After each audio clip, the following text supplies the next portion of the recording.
ఆంధ్రప్రదేశ్ రాజధాని అమరావతి పునర్నిర్మాణ పనులు శరవేగంగా జరుగుతున్నాయి. అమరావతిలో సిఆర్డిఏ భవనాన్ని ఈరోజు ఆంధ్రప్రదేశ్ ముఖ్యమంత్రి వర్యులు నారా చంద్రబాబు గారి చేతుల మీదుగా ప్రారంభించారు.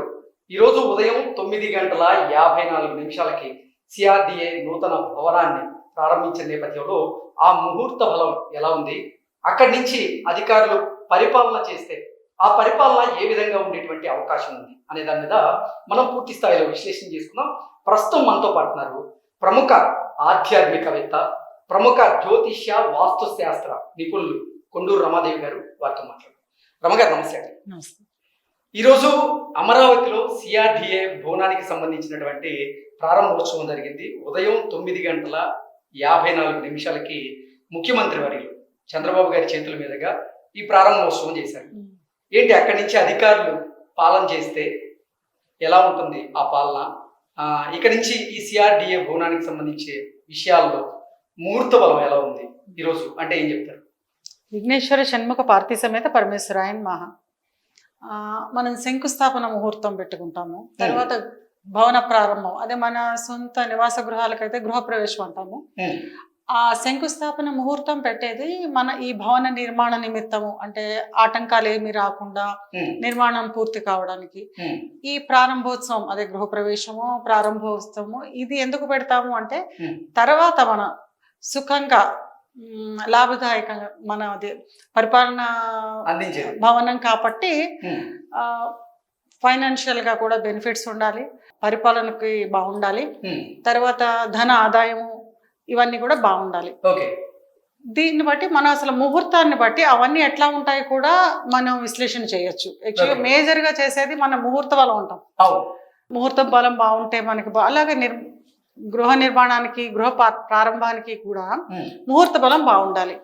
ఆ ముహూర్తాన్ని కూడా మనం జన్మజాతక చక్రంలాగా వేసుకుని విశ్లేషణ చేయడం వల్ల ఏ ఏ విధమైన లాభాలు ఉంటాయి, ఎలాంటి నష్టాలు ఉంటాయి అనేది తెలుసుకోవచ్చు. ముహూర్త సమయాన్ని జన్మజాతక చక్రం లాగా వేసుకుని దాన్ని విశ్లేషణ చేసుకోవడం ద్వారా కూడా మనకి ఎలాంటి పరిస్థితులు ఉంటాయి, ఎదురెదుర మనకి ఏ విధమైన లాభాలు ఉంటాయి, ఏ విధమైన నష్టాలు ఉంటాయి అనేది విశ్లేషణ చేసుకోవచ్చు.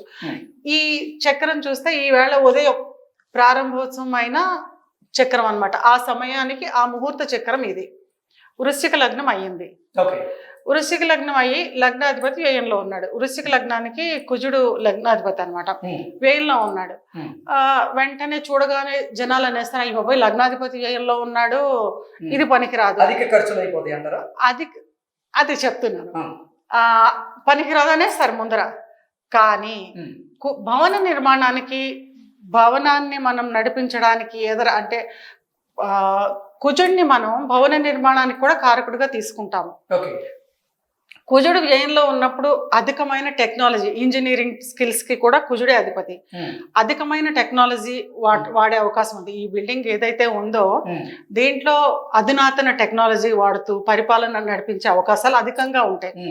కుజుడితో పాటు బుధుడు కూడా ఉన్నాడు కాబట్టి ఈ పరిపాలన దక్షతని, ఆ టెక్నాలజీని అంతా కలిపి వాడడం వల్ల ఖర్చులు అయ్యే అవకాశం ఉండదు. ఆటోమేటిక్గా మనం టెక్నాలజీని వాడుతున్నామంటే ఖర్చులు అవుతాయనే కదా, అంతకు మించిన రిటర్న్స్ కూడా ఉంటాయి కదా.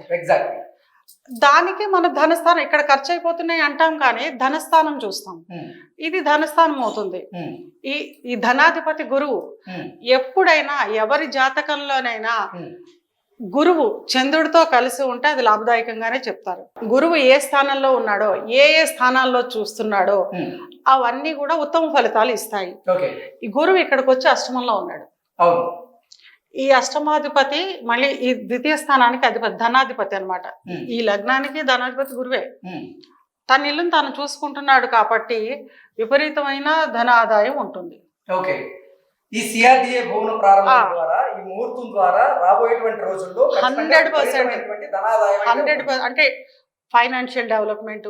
ఇప్పుడు ఈ ముహూర్త భవనం అంటే మనందరి కోసం ప్రారంభింపబడిందే. సో రాజకీయంగా, ఆర్థికంగా మన రాష్ట్రం అభివృద్ధిలోకి వెళ్తుంది అని అనుకోవచ్చు దీన్ని మనం. దీనికి ఏంటంటే ఇంకొకటి, ఇది అష్టమ గురువు. అష్టమ గురువుని ఎప్పుడు జాతక చక్రాల్లో అయితే ఆయుర్దాయానికి చెప్తాం, దీనికేమో లాంగ్ లైఫ్ చెప్తాం. బిల్డింగ్ కి మనం బిల్డింగ్ ప్రారంభం కదా, అది మంచి అభివృద్ధితోటి లాంగ్ లైఫ్ ఉంటుంది, గురువు ఉన్నాడు కాబట్టి అక్కడ.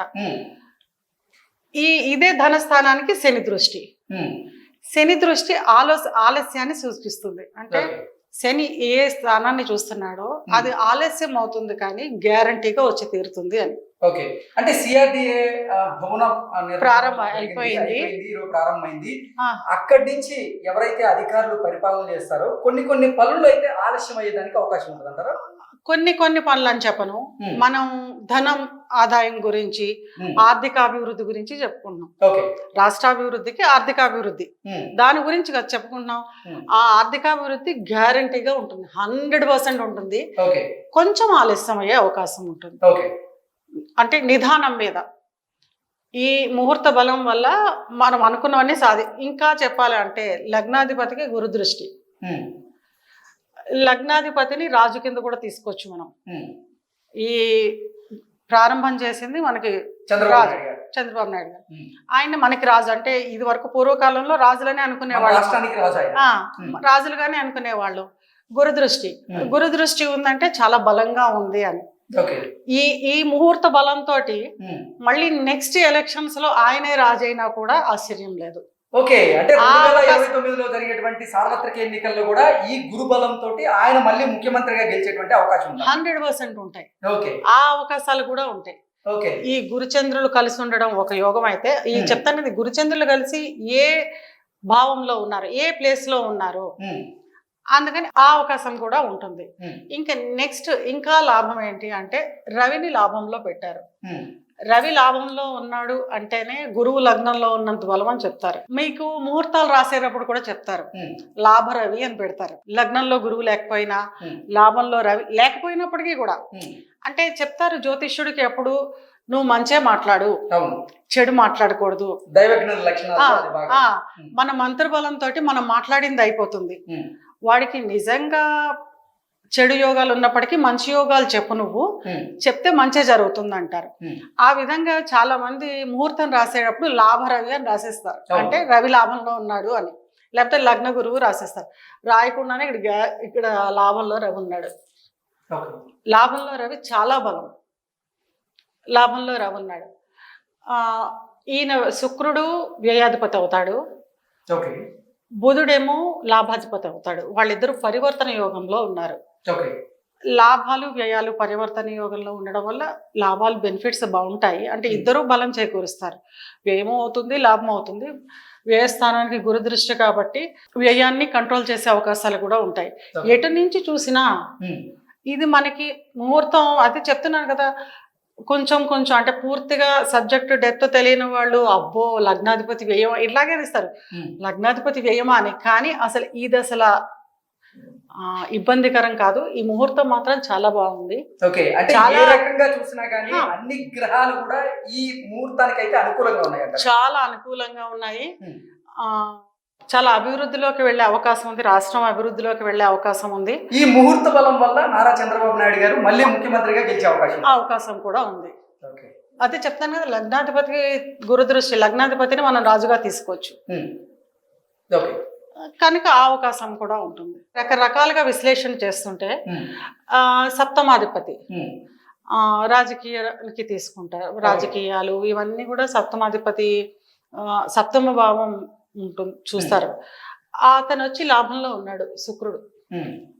శుక్రుడికి సప్తమాధిపత్యం వ్యయాధిపత్యం రెండు వచ్చాయి. సప్తమాధిపత్యం వచ్చి లాభంలో ఉన్నాడు. లాభంలో 11లో ఎలాంటి గ్రహాలు ఉన్నప్పటికీ లాభమే, దాని పేరే లాభస్థానం. ఎలాంటి గ్రహాలు ఉన్నప్పటికీ కూడా లాభం మాత్రమే చేసి తీరుతాయి. రావణాసుడు భార్య ప్రసవ సమయంలో గ్రహాలన్నింటినీ 11వ ఇంట్లో నిలబెడతట.